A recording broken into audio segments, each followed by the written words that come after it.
First of all, the move toward electricity, which many here have spoken of, is absolutely essential.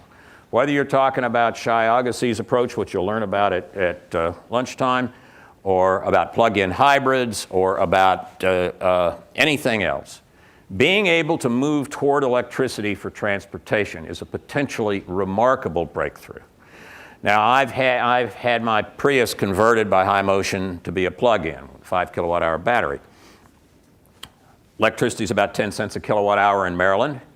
I generally charge about 4 kilowatt-hours a night, about 10 cents a kilowatt-hour. So for 40 cents the next morning, I drive about 20 miles, sometimes use a little bit of gasoline, but I drive about 20 miles on that 40 cents. 2 cents a mile ain't bad. That's order of magnitude, close to it anyway, down from what we're paying for gasoline or what we would pay for alternative other liquid fuels that will follow relatively closely the price of gasoline. That means that we're not just anymore with electricity in the world of trying to convince people that for global warming reasons, which I think is a perfectly fine reason, or for foreign policy reasons, which I think is a perfectly fine reason, that they should make some kind of a shift in what they drive. We can say, are you interested in driving at approximately a tenth the cost of what you're driving at now? You don't need to believe a damn thing about either Wahhabis or global warming to be interested in that. And if we want a huge number of people interested in moving toward electricity, that price differential will, I think, help us a great deal. Some of the things we'll move toward will require some added infrastructure. Certainly software with respect to the grid to implement time-of-day pricing so people don't all charge at the same time, et cetera. Some infrastructure will be needed. Shai will tell you at lunchtime about some of the infrastructure improvements and so forth that are needed in his approach. But one thing that is at least interesting to me is, I'd say one of the reasons you don't want the government choosing the exact approach is the government has chosen now in the last 25 years 2 ways for us to get off oil. The Synfuels Corporation, which immediately went bankrupt right after it was founded in early 1980s, and the hydrogen highway for the family car.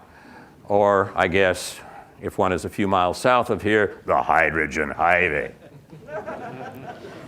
Now, hydrogen has a lot of uses. Hydrogen fuel cells have a lot of uses. Some of them may, at some point, have something to do with transportation, particularly for fleet vehicles, particularly if you find a really cheap way to do electrolysis, let's say, on water and come up with very, very cheap available hydrogen. But I was talking to a former Secretary of Energy a few months ago, and who's a big hydrogen enthusiast, and I said, you know, I understand some of the uses, but using this for the family car is going to require really substantial infrastructure investment with a limited number of filling stations, billions to tens of billions of dollars, and with a nationwide network, hundreds of billions. And he said, no, Jim, no, not hundreds of billions, well over $1 trillion. Well, compared to the $1 trillion infrastructure for hydrogen for the family car, because you don't want to just fuel at home, you kind of need to be able to fuel other places too. With respect to a comparison, when I picked up from A123 my converted Prius, I stopped by Walmart on the way home and picked up my infrastructure. I splurged, $49.95, 100 feet long, orange, black at each end. I could have gotten by for $19.95 if I wanted a 25-foot infrastructure, but I got a 100-foot infrastructure. Just, yeah, splurge.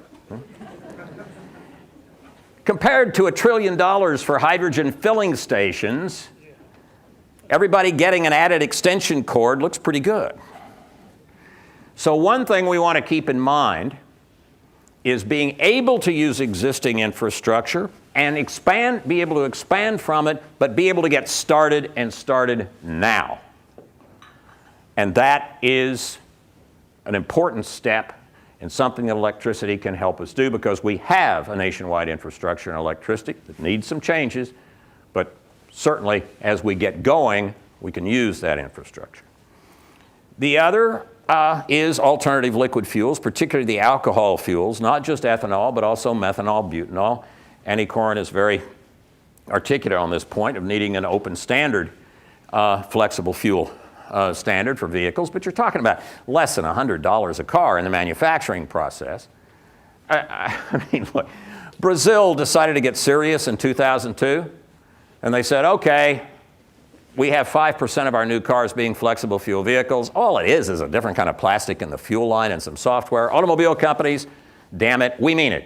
Ship us flexible fuel vehicles. It went in 2 years from 5% of their new vehicles being flexible fuel to 75% being flexible fuel. Well, you know, part of the question here is, can we be as decisive as the Brazilians? If we can't, then maybe we need to send some, you know, national leaders and so forth down to Brazil and talk to them about how they do it, because it wasn't that hard. There are some complexities with respect to emissions and the like, but we can do this.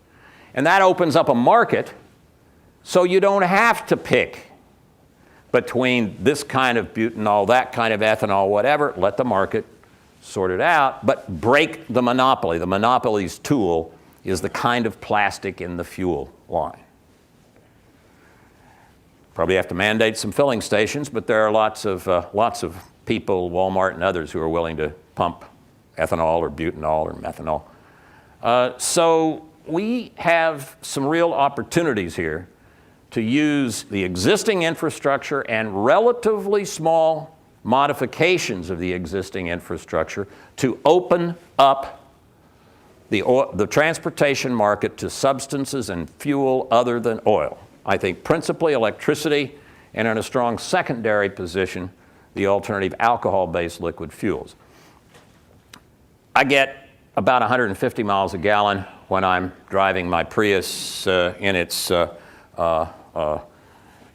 mode using the higher powered battery, because still use a little bit of gasoline, 150 to 200 miles a gallon. And if that Prius were also a flexible fuel vehicle, and so when I needed liquid fuel, I'd be burning 85% ethanol instead of gasoline, I'd be getting well over 500 miles a gallon of gasoline with technology that is now on the road.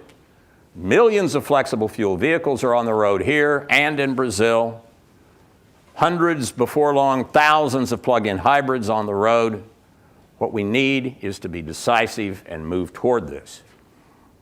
I was making these remarks and used that over 500 mile per gallon figure in Washington a few months ago, and a gentleman, let's say, from a very important Middle Eastern country that produces a great deal of oil, came up to me afterward. I'd known him for some years, and he said, "Jim, 500 miles a gallon, you're going to destroy my country." I said, "We don't want to destroy you, but we do think you ought to get real work." Thank you.